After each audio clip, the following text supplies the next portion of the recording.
नमस्कार सम्पूर्णमा यहाँहरू हेर्दै हुनुहुन्छ भुम्लु गाउँपालिकाद्वारा आयोजित शिक्षकहरूको शिक्षण अथवा शैक्षिक सामग्री निर्माण सम्बन्धित क्षमता विकास तालिम अन्तर्गत अन्तिम सत्रमा सहभागी शिक्षक शिक्षिकाहरूद्वारा निर्माण गरिएका शैक्षिक सामग्रीहरू तथा सिकाइ सम्बन्धी केही खेलहरूको प्रदर्शनी यहाँ देखाइएको छ। यी क्रियाकलापहरू र सामग्रीहरू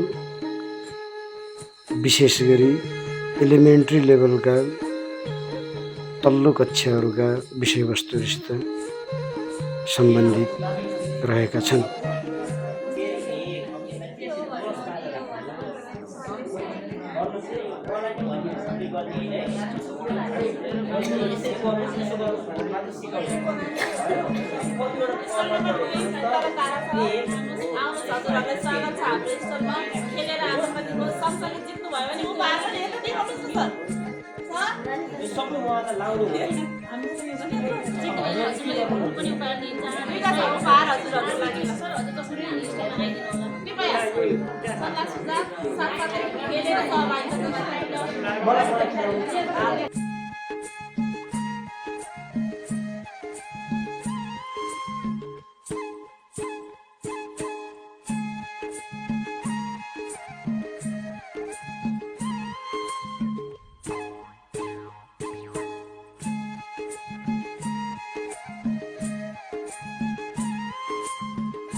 यस्तै खाले भिडियो सामग्रीहरू हेर्नका लागि यस च्यानललाई सब्स्क्राइब गर्न नबिर्सिनुहोला।